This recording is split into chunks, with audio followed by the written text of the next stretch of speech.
Hi guys, and good evening. I believe you can hear me.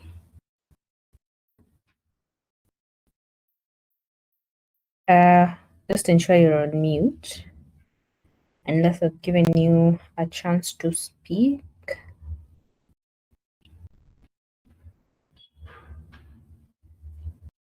Thank you for joining. Let me give a shout out to Wangeshi. I think Wangeshi was among the first participants to join. All right, you can let me know where you're joining me from. Just let me know in the chat. You can also let me know if you have a background in data, or you can just let me know what you're doing currently in your career as we buy time for more people to tune in. Just engage me on the chat. If you're in a position to unmute, also feel free to unmute. Just let me know on the chat where you're joining me from and what you do in your career on a day-to-day. Other than that, thank you for tuning in. We will start in a few.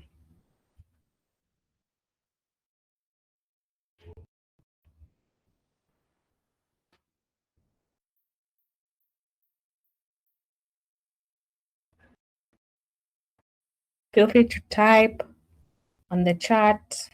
Don't be quiet. We love an engaging audience. All right, I can see Elizabeth. She's joining me from Kasarani. Shout out.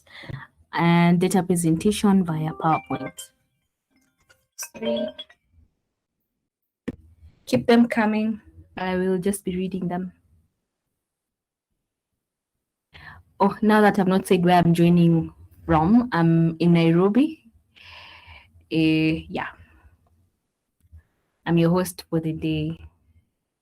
Keep me engaged. For those joining, we are saying where we're joining from and what we do on a daily, that is in our career, as we get to quorum. We're just starting in about 2 minutes or 3.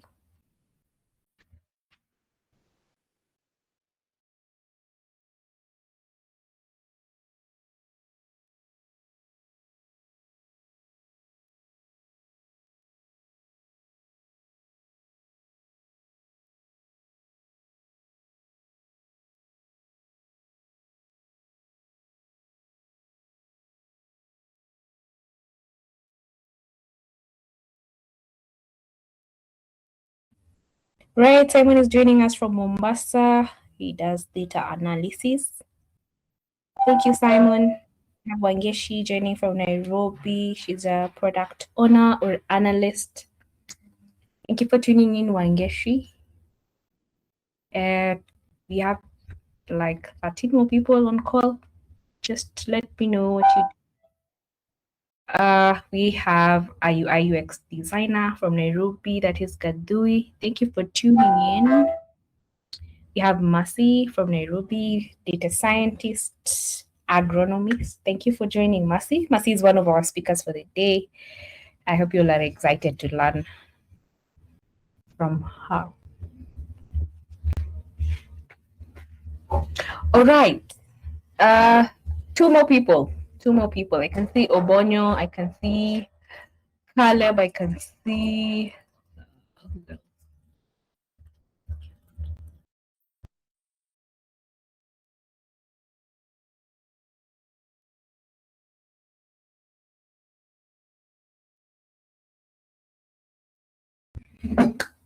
All right, you can keep me engaged, but we are going to start.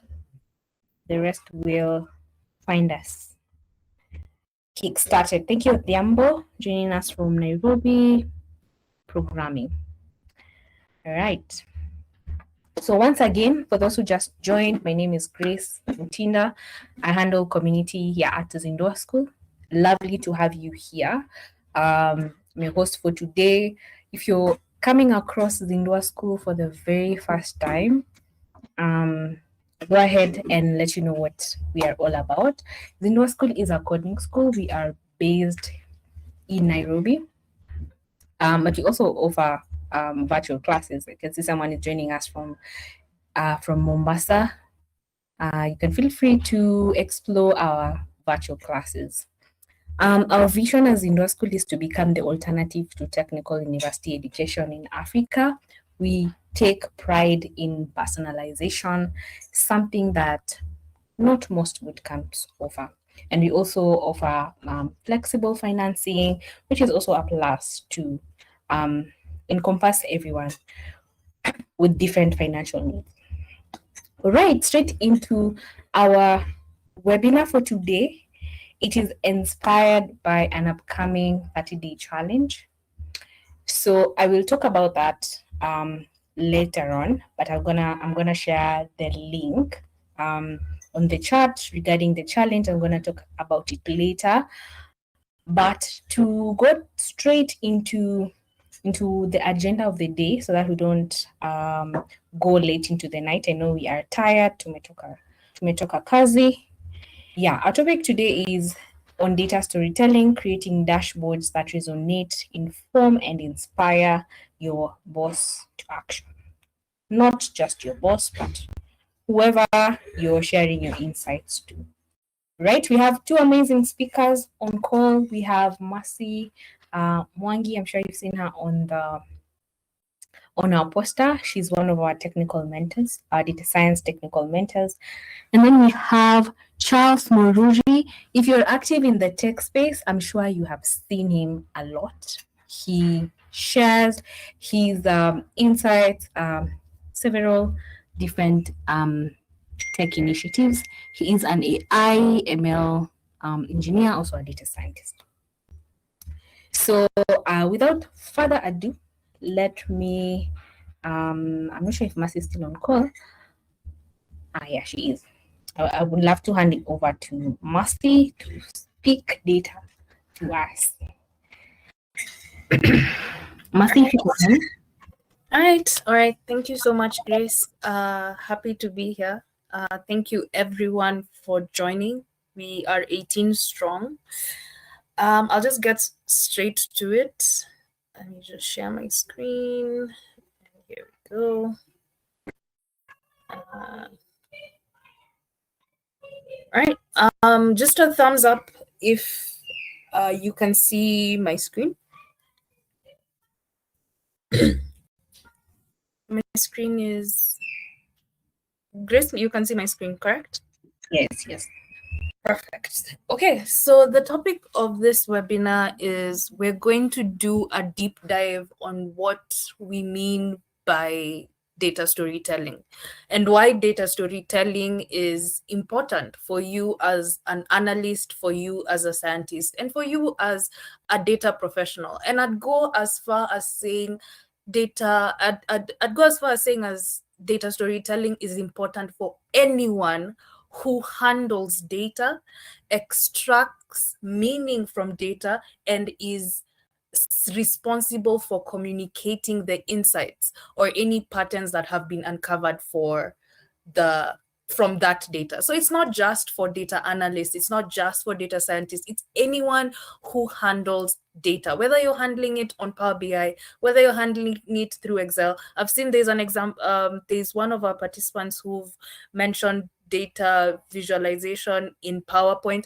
Whether you're handling your data in PowerPoint, you have to know the principles of how to communicate your data. And that's exactly what data storytelling is, okay?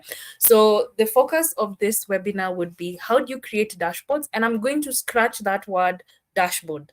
I'm just going to say how to create dashboard reports, presentations that resonate, inform, and inspire your boss or whoever you're reporting this data to action.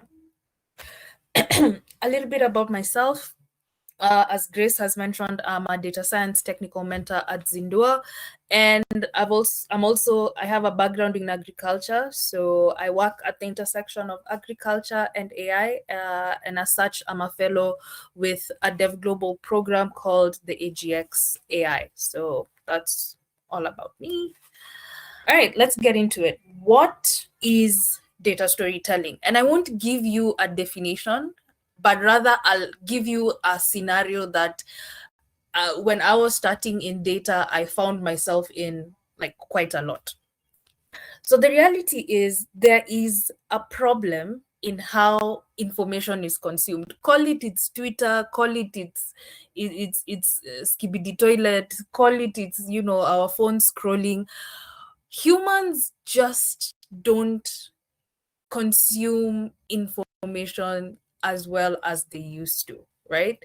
It could be linked to the media we're consuming, it could be linked to something else, but more often than not, it's linked to how you choose to present your data. So this is what usually happens in data analytics, okay? And we dub this the last mile problem in data analytics. So I when I was preparing for this webinar, I don't know, through some fate, some weird act of the universe, there was someone else who was talking about how data analysts and people in like tech do not have soft skills, and those lack of soft skills show up in when they are presenting their insights. And it led me to this LinkedIn post where this guy, Anton, was talking about how dashboards often go unconsumed, like they go unused. You've worked hard, you've created your dashboard, and no one cares about it. They look at it, but like that's all. It's just something pretty to look at. So this is usually the typical data analytics journey. So typically you're going to be working with both structured and unstructured data. And whether you're working with structured data, more often than not, your data is in various places, okay? And it's usually not clean. So you're going to spend a lot of time cleaning your data. And then when you finally get your data clean, now you do the heavy lifting. You start defining metrics. You start translating metrics, which we call data modeling, which in Power BI we call that DAX, right? And you take quite a good amount of time doing that. Next, you do your analysis, and you have your aha moments. You're like, okay, so this is the reason why we are not hitting our targets. Okay, Q4 and Western region is performing poorly. Whatever those insights are, you're uncovering key valuable insights, then insights with pure business value, right? And now you create your dashboard, you create your report. Whether you're doing a dashboard, like I said, data storytelling is for any medium through which you communicate insights. So it's for anyone who works with data, whether you're communicating through a dashboard or you're communicating through a report, whether you're communicating through a PPT, whatever the case may be, you come up with your fine ass dashboard, your fine report, and so on. And then what happens next? You send it to who you're supposed to send it, and just radio silence. Nothing happens, nothing moves, right? Those insights, it kind of feels like they fell flat. I've even found myself sending an email and saying, did you find attached, like do you remember, in reference to the email I sent you last week, do you remember this manenos? I'm assuming all of us are Kenyans here. Do you remember the thing I sent you last week? Right? And that's usually the last mile problem. Like after you've done all the technical requirements, right? You've shown your excellence, you've done your data modeling, you've used your Python to clean the messiest data, and still all your technical excellence has not translated into business impact. No one is looking at your dashboard, no one is using it, and no one cares, right? And it's usually it's usually one of two things. Let's be honest. It's either the person who asked for a dashboard doesn't need it, right? And just people were asking for dashboards, or it's the way you communicated those insights were not impactful, and therefore they found it useless, right? So I want you to understand that technical excellence, technical skills doesn't always translate to business impact and business value. And remember, as a data analyst, as a data scientist, if you're employed, even if you're self-employed, your whole aim is to translate your technical skills into something that can be exchanged for value, for monetary value, for fame value, whatever the case may be. So leave this webinar knowing that your analysis is only as good as your ability to get others to act on it. And not I am saying not to get others to look at the report and applaud you for it looking pretty. That's great. But your aim as somebody who works with data is to get people to act based on the data. Your job is to inform business decisions, right? And if you're not informing business decisions, you're not doing your job. Okay, minus the politics of it all, of course. Now, the other issue, apart from the last mile problem that necessitates data storytelling, is the paradox of abundance. Like, we are living in the age of big data. There is so much data, right? Others would say we're living in the age of not data scarcity but data obesity. Where does that leave you as the data professional? It leaves you confused. I'll be honest. It kind of leaves you confused. Why do you get confused? It's because, one, your data is probably spread across multiple platforms. Your job is to bring them all together, and that's the easy part. Now, once you have all your data together, you have like 35 KPIs. Imagine you're the business analyst of an entire organization, and that's usually how it goes, right? The data analyst, the data scientist is usually like a cross-functional role, right? It's not that the data analyst sits in a tech team, not really, right? Tech is usually cross-functional, right? Your customers are actually other departments in your organization, right?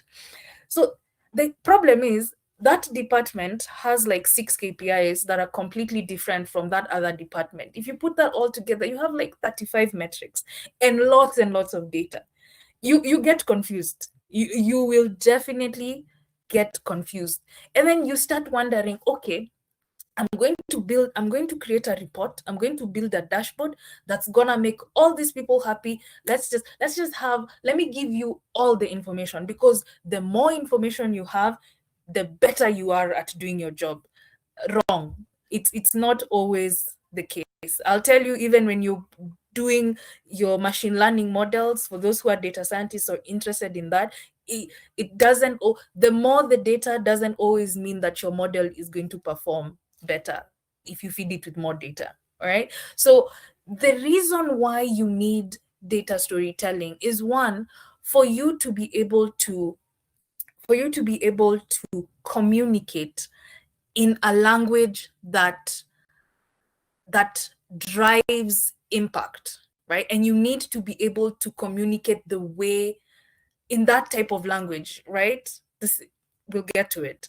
The other reason why data storytelling is important is it also helps you as the analyst to frame your mind, right? When you're in a situation where there's so much you can report on, the data storytelling helps you to narrow down on key insights, right? Because if everything is important, then nothing is important. If everything is urgent, nothing is urgent. And it's the same case. So data storytelling is also for you, in as much as it is for the communication aspect. Okay, so think of data storytelling in twofold. There's a communication layer, right? How do I communicate my insights? And there's also the framework of how do I, like, what insights are important? What insights are important for me to drive impact? Communicating impact and narrowing down and finding out what is actually impactful. Okay. So why does data storytelling matter? So for the stakeholders, I guarantee you, if you've ever looked at a dashboard, you don't remember anything. Even if you read a book, you don't remember anything. And it's just a simple rule of biology. The human mind remembers stories better than it remembers facts. Why? Because the way stories are embedded in our brain, how they are decoded and encoded into our brain, they stick more. That's why you're told to sing a song, to tell a story, da da da da da, right? So telling stories, and when I say story, I don't mean story Once upon a time, there was Abu Nwasi. Not really. When we say a data story, we mean we're borrowing the skeleton of what makes a story and translating that and using that same framework and translating that into data. So do not come from this webinar and say that Mercy told you for a data story, you start with in the land of Nairobi city, there used to be a man. No. We're taking the structure of a compelling story and just imprinting that into data and how we choose to communicate data. Now, for the stakeholders, stories are remembered more than facts. And because stories are remembered more than facts, it gets people moving faster. All right. It reduces cognitive load. Right. I can give you a million facts, right? And you're going to be overwhelmed. And when you're overwhelmed, you do not move.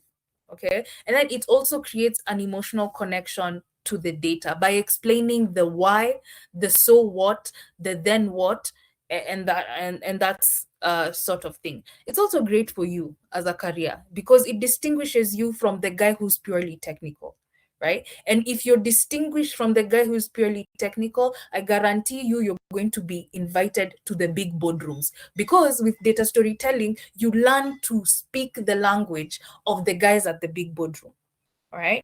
So you get invited into strategic conversation. It builds trust and credibility with leadership, right? And you'll see one of the tenets and one of the principles of data storytelling is giving resolutions, giving recommendation. Your job is not just to say, we lost $2 million last quarter, right? It goes beyond that.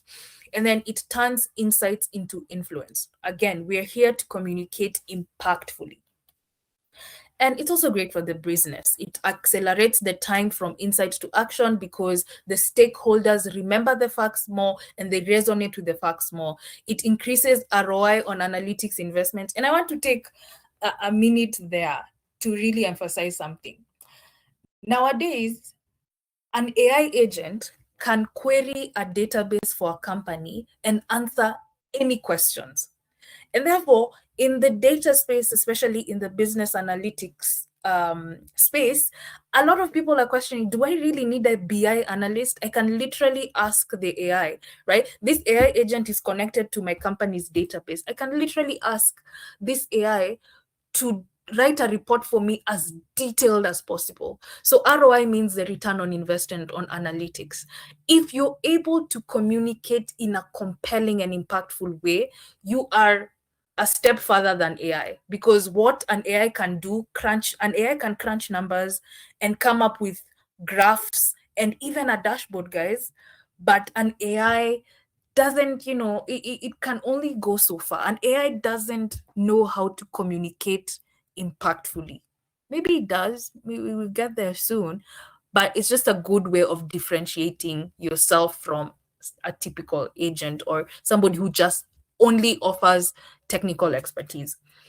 And then it builds data literacy across the organization, and it creates a culture of data-driven decision making. The moment you present data to your boss and your boss acts on that data and your data is validated, right? If you identify that there's a problem with how Zindua is onboarding students, and because we're onboarding students in not the most efficient way, students are dropping off even before they get to graduation or they get to register for the courses they're actually interested in.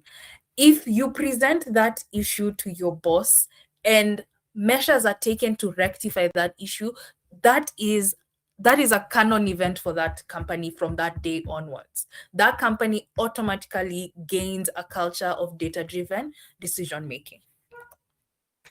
Right. So we know what data storytelling is. We know why it's important for not just the business, but also for you and your career. Let's look at some of the general principles of data storytelling. Like what actually makes a good and compelling and impactful data story. Now, if you search the internet, there isn't like a universal standard framework that defines what makes a compelling data story. Right? This is compiled from experience, and it's compiled from talking to my colleagues, and it's compiled from my experience, not even building dashboards in Power BI, but way before I did that, I was communicating on simple PDF, simple Excel, right? So a good data story. So this is not a standard, but this is a solid foundation. If you can follow these 6 steps, you're well on your way to creating a really, really good data story. So I'll break it down into 6 steps. The first step is the audience. Who is this report for?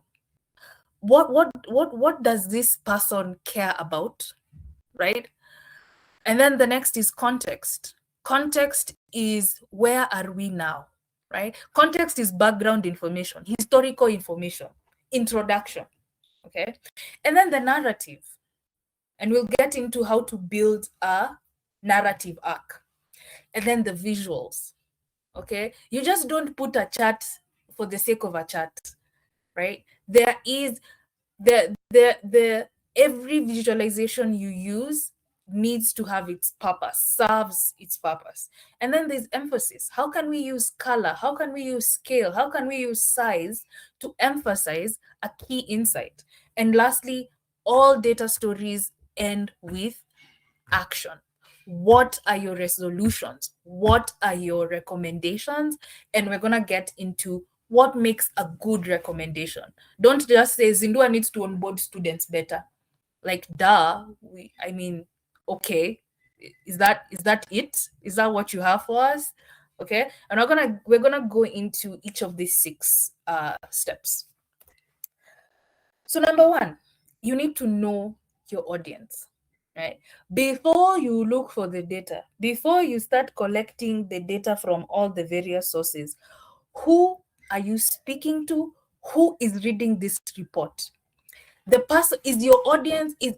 Your audience, will they want a report or will they want a dashboard? Okay, the same data set will tell 2 different stories depending on the person you're communicating with, right? Some of the key questions to ask here is, who is this person? What is their role? And what decisions do they make? The kind of dashboard you're going to build for the executive function is absolutely different from the type of dashboard you're going to build for field operations. The executive wants things like, I want my KPIs, I want revenue to date, I want return on investment, those big summary, they want things like this.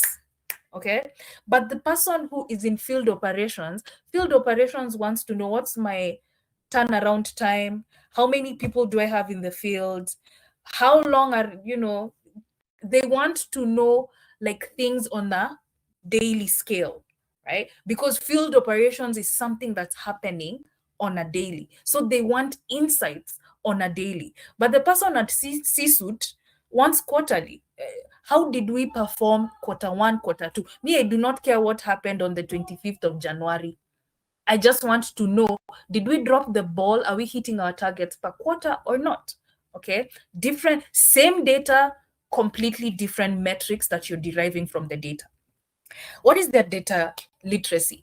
The way you're going to present a report or a dashboard to a team of techies is going to be completely different from a team of non-techies, right? A techie would be interested in the methodology. Like, how did you arrive at this exact figure? While somebody else is just, what's the figure? Keep it moving, tell me the figure, pass. Another thing is, what do they care about? Like we said, the field operation guy cares about turnaround time, all those things. But the C-suite probably cares about the big company key performance indicators. And then another thing which people usually forget to think about, how much time does this person have to consume this dashboard or this report? At C-suite, you think they have time to sit down and skim through 15 pages of analysis? They do not. But somebody at another layer or a different type of audience will probably have time. And this also factors in whether it's a report or a dashboard. If it's a dashboard, like Is this, if it's a dashboard that you intend to be consumed for 30 minutes, there's some elements you put there and there's some elements you don't. If it's a dashboard for 2 minutes, even the way you present the charts on that dashboard is completely different. Okay. Next is you give context, because data doesn't exist in a vacuum. All right. Data doesn't exist in a vacuum. The yearly sales, right? If the yearly sales were 2 million, right? Have they been 2 million for this year? How was it for last year? How was it for the other year? You have to ground your audience, right? So that when you ground your audience and you tell them, here is where we were, here is where we are now, they're able to connect if there's an issue, right? If you tell them that in quarter two, the student retention rate was 25%. Is that a drop from quarter one? Is that an increase from quarter one? You have to give people context, because context determines how that information is consumed. Telling someone that the student retention rate is 92%, is that better? Is that worse? I mean, you get what I mean? Right? So you can break down context into like 4 major categories, okay, or how I break them down. You could have historical data, right? Historical context tells us what is normal and what has changed. What's the trend, right? What was the student retention last quarter? What was the student retention um last year, or and so on and so forth. And an example here is customer acquisition cost is 150, which is up 50% from last quarter's 100, and it's the highest it's been in 2 years. Are you seeing how you've communicated so many things? You've communicated already from that sentence, you've communicated that we are improving, right? Our customer acquisition cost is improving, which actually customer acquisition cost is a bad thing, because your customer acquisition cost should be the lowest. You want to spend the least amount of money to get people who pay you money. So that's a bad thing. Next, you have external data. External data is just industry benchmarks. Okay. A good example is NPS score. So NPS score stands for Net Promoter Score. So generally, any Net Promoter Score above 50 is great. But there's usually a caveat. You need to be, if you are a if you're Equity Bank and your net promoter score is 55, you'll sit down and start applauding yourself. But little did you know, KCB's net promoter score is 70. ABSA's is 85. Equity, no, we had Equity, tell me other banks. Cooperative and DTB are in the 60s, right? So are you seeing what context does? When data is presented in isolation, it can be sort of misleading. A good example is usually NPS score, right? If you've worked with NPS score before, the standard, anything above 50 is good. But you're always supposed to check your NPS score against your category. All right. So without that context, you might be prematurely applauding yourself, and kumbe you're not doing as good as you thought you were doing. Okay. All right. Now, another type of context is comparative context, which is we set a goal.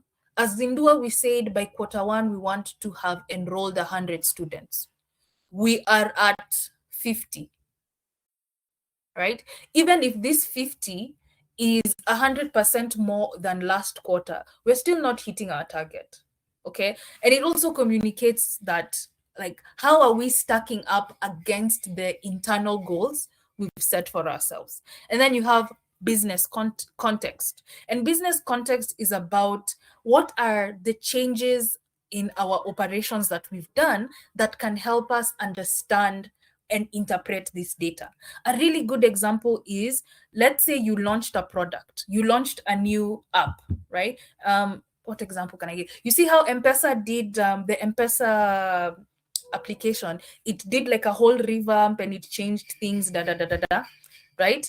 Imagine you launched the new UI, the new user experience, the new UI for the M-Pesa app, and you just found a lot of people are complaining, right? So if you had a KPI or a metric that tracks customer complaints, right, you'd have customer complaints increasing, and you'd start panicking and saying, okay, um, you can just report that customer complaints have increased by 50%.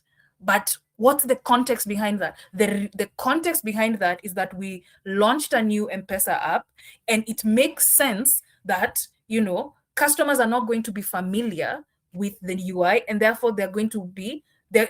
It's highly likely that they're going to be reporting issues because this is a new product to them, and so on and so forth. The whole point of context is contextualize and ground your data, right? Don't just report blank and, just blank metrics. For lack of a better word, I'll just say blank metrics.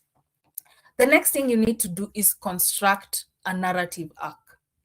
And the way you construct a narrative arc when you're doing creative writing is the exact way you create a narrative arc for data. The only difference is we are not starting our story with, in the Middle Ages, there used to be a great wizard, and his name was Merlin, right? We're just taking that framework and trying to encode it and apply it in the context of data. So all narratives, all stories, data story, creative story, they have three things. They have a beginning, they have a middle, and the end. If you're a millennial in Kenya and you wrote your compositions and your intros, that's exactly how you were taught. You were taught, start your composition, introduction, the middle is the body, and then conclusion. All stories have three parts. Same to our data story. So what does the beginning, the middle, and the end look like? The beginning is all about establishing the baseline, right? Before you can tell your audience what is wrong, what are the trends, what are the patterns you have uncovered, tell them what is normal, right? Tell them what is normal.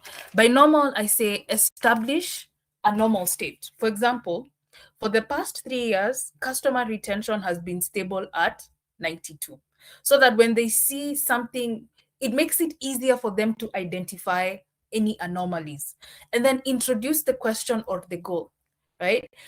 It could be something like, leadership wants to know if our onboarding process is working, right? And then set the stakes, right?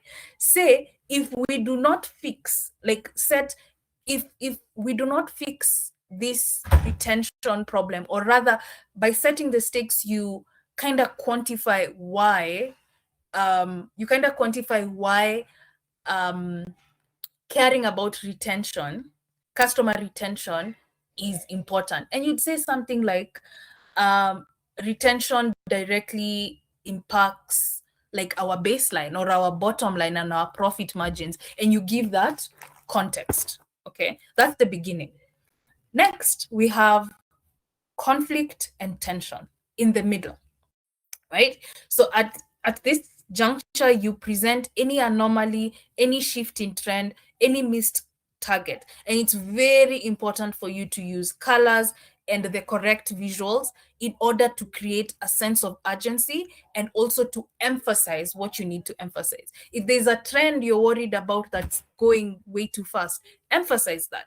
If there's a missed target and the difference between our actual and our target is so high, use visuals, use color to emphasize that, and so on and so forth. So at this stage of your narrative, you're thinking about, what is the disruption? Is there like an anomaly? Is there like a trend? Is there a shift? You also dive into the why this trend, why are we seeing this shift, and then build the tension. And building the tension is something like, because of this trend, we risk losing X amount of money, right? Just find metrics that emphasize the importance of this issue. And do not worry, sometimes your narrative doesn't have conflict or tension, because it's not all the time you're going to see a trend that's worrying or an anomaly in your data. If it's not, do not worry. You'll still use like principles of emphasis to emphasize what we're doing right. Not all stories have to have conflict. Okay.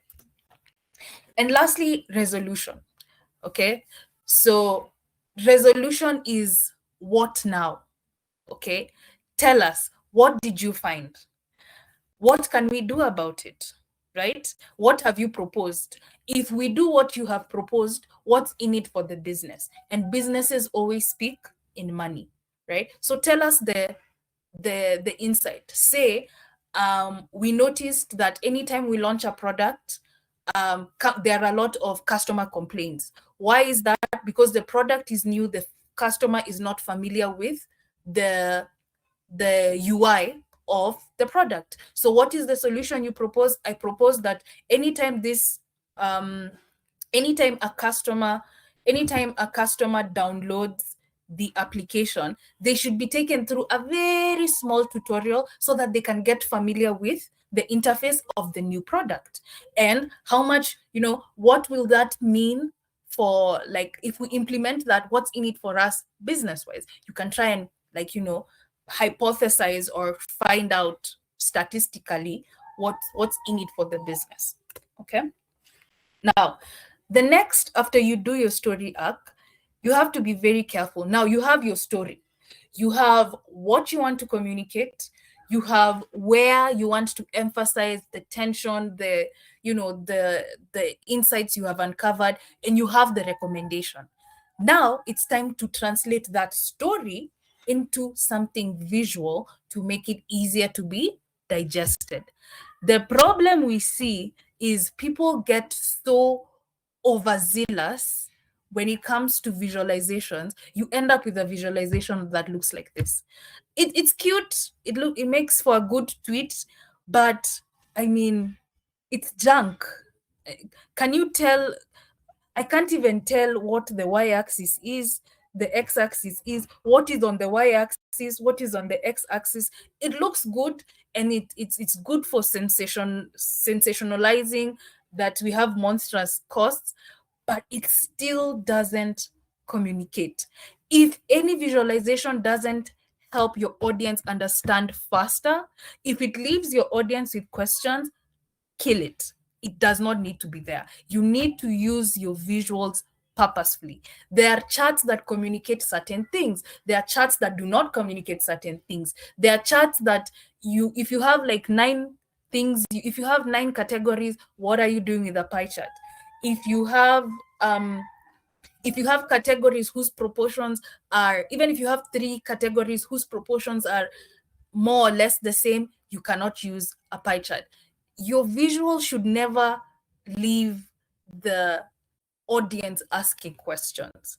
Okay. And it's not about, you can have very simple bar charts. I have seen dashboards of purely bar charts, right? There's usually that pressure when you are doing your dashboards, like you have to have a variety, you have to have a variety of charts. Sometimes your data doesn't allow that.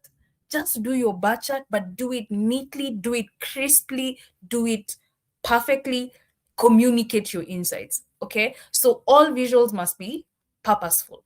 The visual must represent the data. It must guide attention, which is about emphasis, and it must provide context. Okay. And we'll look at the tools you can use both in Power BI and Excel to do all those things.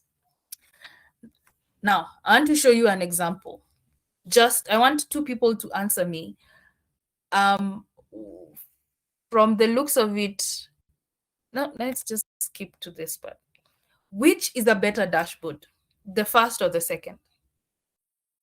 Which is a better dashboard? I got these dashboards from the internet. These are not my work. Let me just attribute that.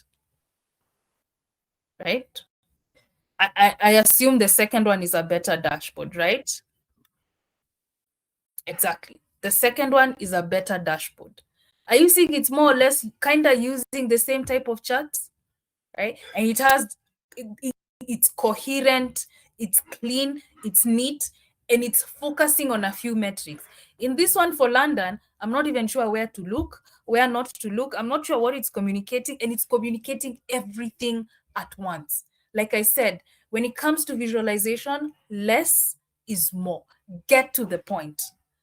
Your job as an analyst is not to give your audience kila kitu. Get to the point. You're the one who is supposed to consume everything and summarize it for us. Summarize it for your audience. Okay? I'm going to try and keep it quick now.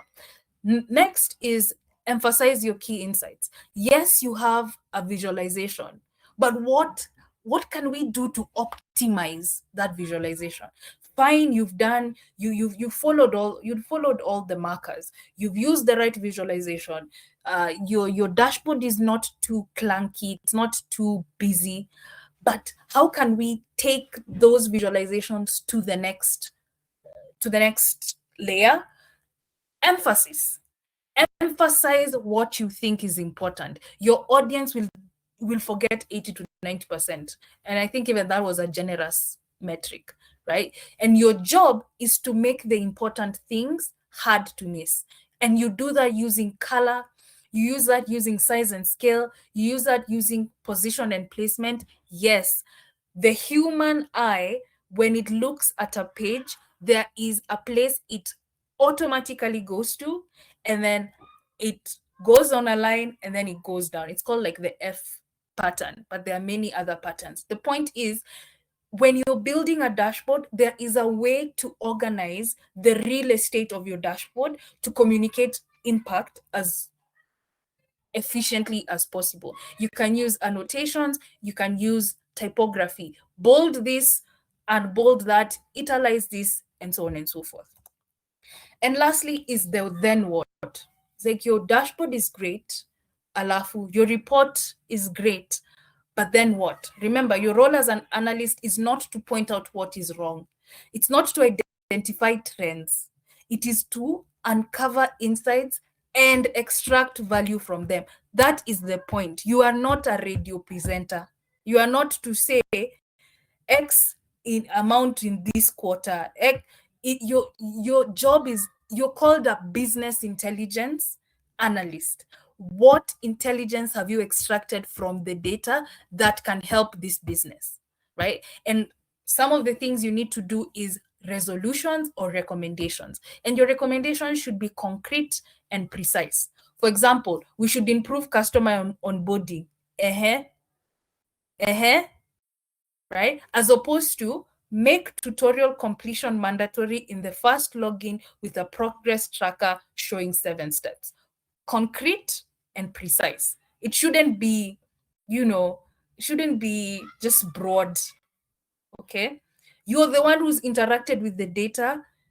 Tell us what direction the data is telling us, or is, and that's why you need to know your audience, so that you can know what exactly is my audience looking to do. Now, you should communicate business value. Always use business language, as opposed to we should improve customer onboarding to enhance customer retention rates. Obviously, you should say instead, make tutorial completion mandatory in the first login with a progress tracker showing 7 steps and prevent 2 million loss due to customer churn. You see that 2 million loss due to customer churn, your boss is going to act immediately. And that's what we're trying to do. And it all boils down to, are you speaking the same language that resonates with your audience? Of course, if you are presenting something to a team of data scientists, it will be absolutely different. Okay, so let's quickly go through what to expect in 30 days so that I can hand it over to the next speaker. For the challenge, we're going to do, now this challenge is both for those who are experienced, but specifically targeting, it's also open to those who have no experience with Excel or Power BI. So we're going to be starting from scratch, and we're going to be doing advanced Excel functions and formulas. We're going to be doing pivot tables. We'll show you the power of Power Query, and Power Query, how it allows us to, one, not only get data from different sources, but also do a little bit of data modeling. And also Power Query is what allows us to kind of do automated dashboards. right? So dashboard that you do not have to keep doing the dashboard any after you've already developed the data and you get new data, you then do not have to go back and redo the data, redo the dashboards. You will have, through Power Query, we have a way where you can automate, you can automatically change the metrics on your dashboard based on incoming data. And then we're going to do Excel dashboards using all those three tools. We're going to do a function. We're going to do advanced pivot tables. We're going to do Power Query, do a little bit of data modeling in order to build dashboards. Now, to the good stuff. When it comes to Power BI, we're going to go through how to choose the right visualization and organize your dashboard real estate. The dashboard real estate is just the canvas. We're going to go through simple tools for interactivity. Gone are the days where I don't know where I got this. I'm trying to remember that saying. Oh gosh, let it come to me. The saying says, gone are the days where like you do not bring the people to the data, you bring the data to the people, right? And it's based on this, it's supposed to promote this concept of letting the audience be consumers of their data. How do you do that? You move away from static dashboards, any dashboards that just display charts, and now you get into dashboards where users can interact and get the data they want. If I'm in a multinational organization, I'm only interested in data for Kenya. I do not care about what's happening. Okay, I care, but I'm not interested in what's happening in West Africa or South Africa or wherever. Okay, so it allows you create a dashboard, but you allow the user to define the data that they want to consume. And you do that by building interactive dashboards. And then we'll have drill downs for people who want deeper insights. We'll have tooltips, and I call tooltips micro narratives, right? Where you can hover over a chart and get a micro dose of extra information about those statistics and those metrics, right? And then bookmarks and so much more, right? I'm going to stop it there. These were just examples of a bad chart and a good chart. We do not have to, in the interest of time, I will just hand it over back to Grace, and I'll invite the next speaker. Thank you so much for hearing me go on and on and on. Okay, back to you, Grace. Unless there's any question, Grace, you have the floor. Thank you, Mercy. That was really insightful, from understanding what data storytelling is to what makes a compelling data story.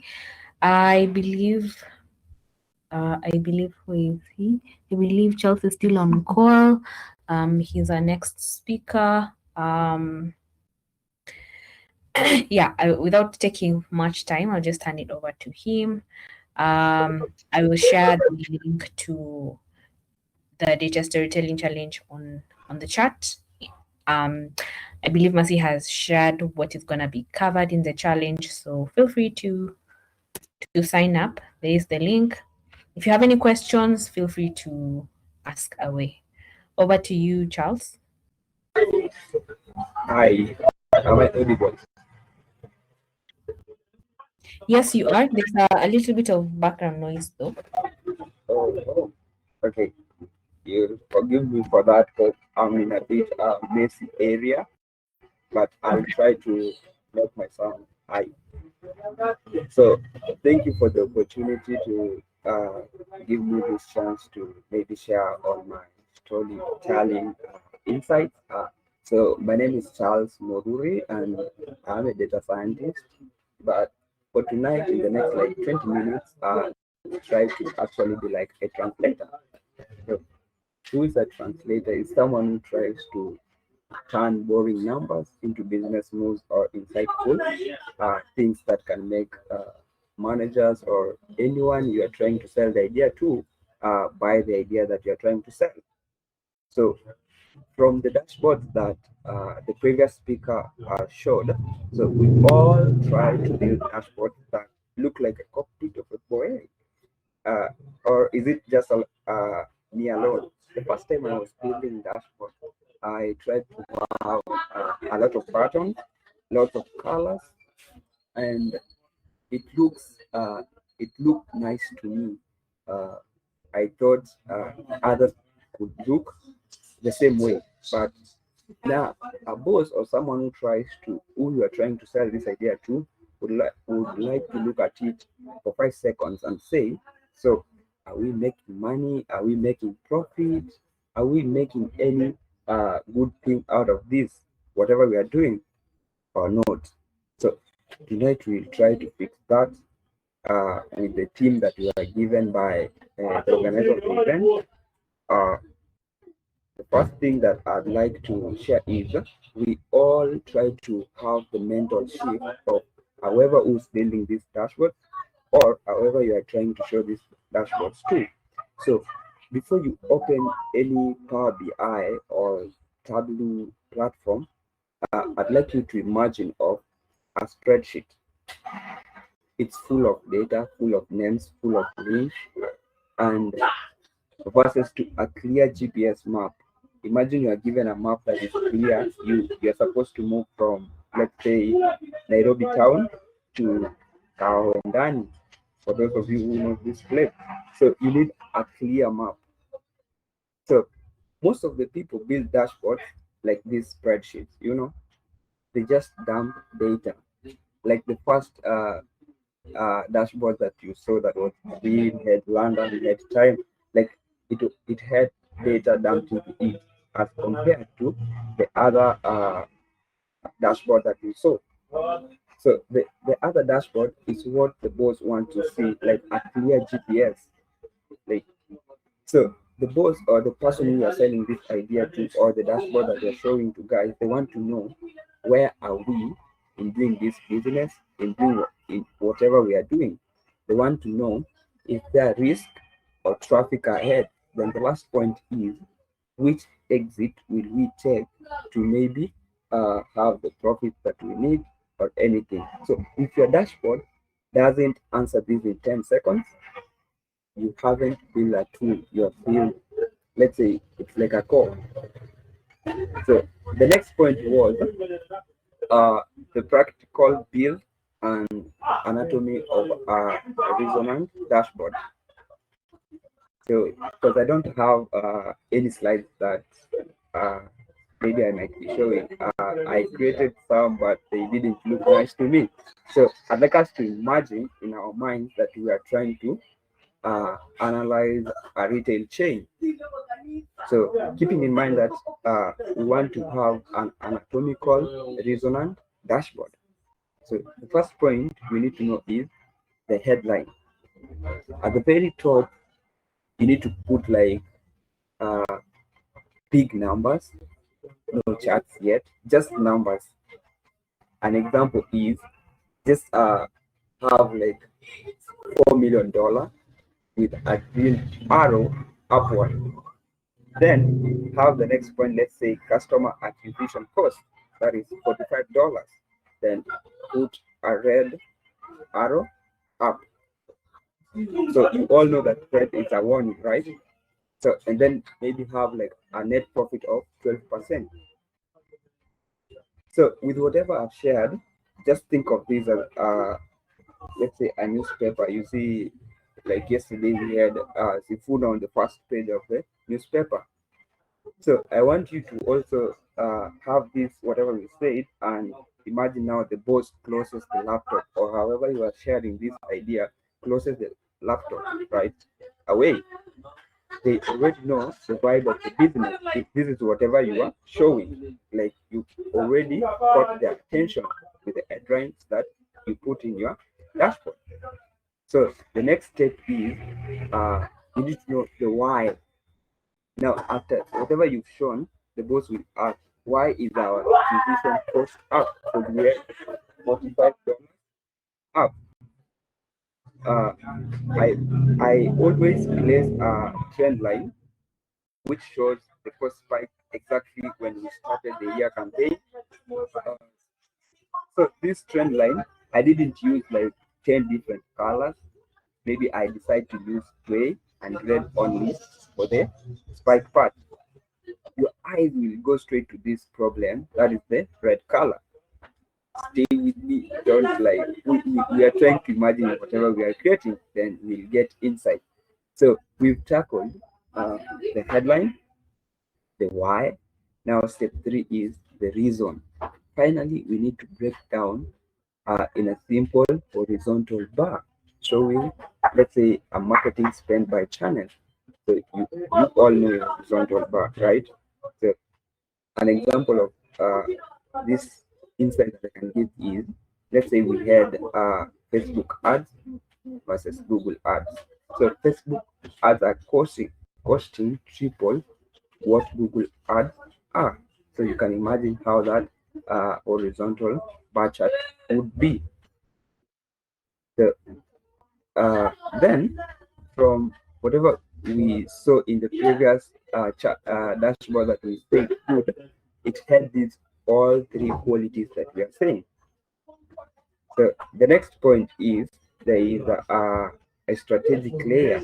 Now we are trying to move the goals, or however we are selling this idea to, into action, maybe to buy our idea. So when you are doing a presentation in a meeting, don't just be there saying about SQL join. Instead, share like profit. Here is how you can pitch this thing into action, into maybe your bot. So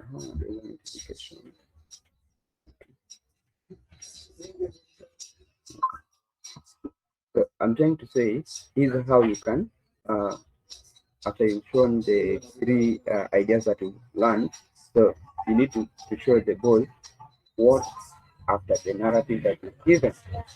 So I'd imagine it's me, when I show the dashboard to the board, I don't say, here is the channel rate of demographic.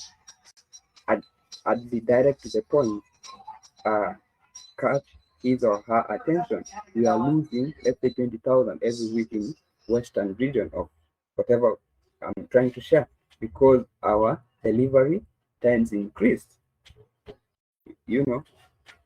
There's a difference in the first statement. Here is the churn rate of demographic, and we are losing 20,000 things. No. I'm not presenting. I'm just giving a chart. So there's a difference in whatever I've said. The first statement was just a statement, and the next one was you had a math figure and something that catches the board, and it's saying our delivery increased in a number of times. So after the so what, you need to recommend the board. So in a recommendation, you see in the second chart that we had, let's say in the bottom or in the top left or in any point of view, try to have something that you are recommending this guy to maybe check the idea. You see? Yeah. So from whatever I've shared is I'm trying to say, like, build for the eye, like have the big numbers, trends, then have details in maybe, let's say, the second page of your dashboard, because a dashboard is not just only one page. Use like highlights, like colors that are eye-catching in your dashboard. And the last point is, don't just recommend, don't just report, recommend things. You just have a successful dashboard if it leads to a meeting where decision is made. If they just say thanks and never look at it again, go back to your drawing board, because you've done nothing. You just created a chore. You didn't create a tool that will help these guys or the people you are presenting this to. So, and there's some points that I need you to maybe have in mind. So when you've done every presentation, there is a rule that I always have in mind. Like, I always do some user testing before I send the link to any dashboard to any person, I always find someone who knows nothing or tries to know things about dashboard. Show them the dashboard for exactly 5 seconds, then I close my laptop. Then from whatever I heard in the highlights, I try to ask them what might be the biggest thing that you saw in the dashboard. If they give me whatever I had in mind or whatever that was eye catching from the dashboard, I'll always know that I created something nice that would help however I'll be presenting this to. If the guy will take time, more than 5 seconds, to explain whatever I have asked, I'll know that I didn't just create a nice tool. I created amazing stuff that wouldn't bring any stuff. So there's also data integrity in whatever I do. You can have the most beautiful dashboard in the world, but if someone finds one wrong thing, I think they won't buy your story again. They always know that there's also other messy parts in your messy parts in your dashboard, you know. So with those few insights that I have shared, and with whatever my colleague had shared first, because there were many, I decided maybe to reduce, uh, the amount of time that we were to take in this presentation. But uh, I I love what I've presented to you. I thought it was something insightful. And Grace, back to you.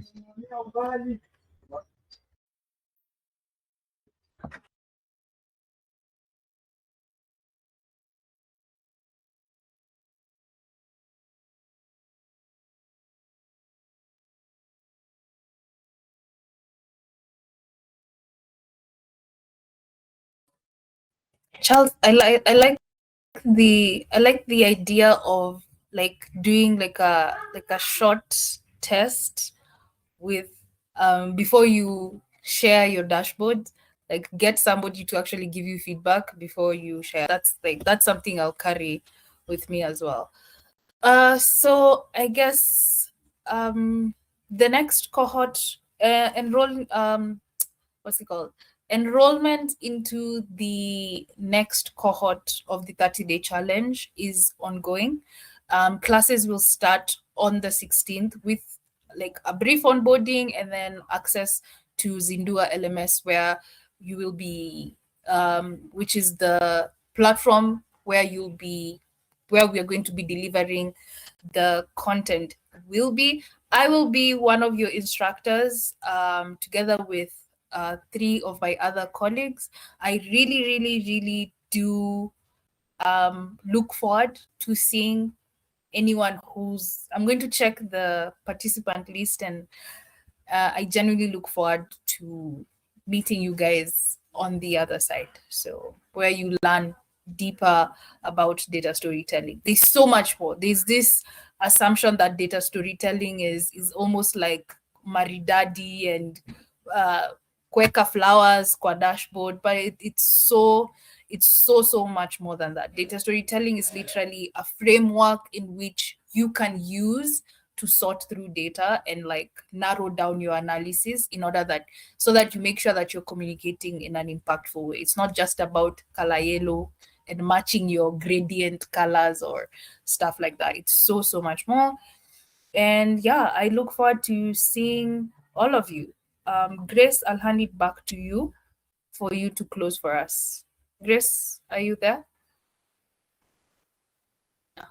Yes, you are. Yes, I'm still here. We pasted the link on the chat. You can feel free to register, sign up. I think we didn't give room for questions. Is there anyone with a question? Thank you, Charles. Thank you, Mercy, for your time and for taking time to share your knowledge with us. We really appreciate it. If you have any questions, put them on the chat or feel free to unmute in case you have any question. Other than that, I will follow it up with an email with the details about the course and also the registration link. If that is you need more in-depth messaging on that, I'll be sharing it tomorrow morning. So be on the lookout for that. Seems that we don't have any more questions. Thank you for joining and thank you for staying till the end. I believe this was an insightful session and you have learned a lot. Looking forward to see you all in our next cohort. So please remember to sign up. That's it from us. It was lovely having you on board. Kindly give a round of applause to our speakers for the night. They have done an incredible job, and a round of applause for yourselves for sticking through the end. That's it from me. Have a lovely night. See you in class. Hopefully, to see all of you. Right, bye everyone. Bye.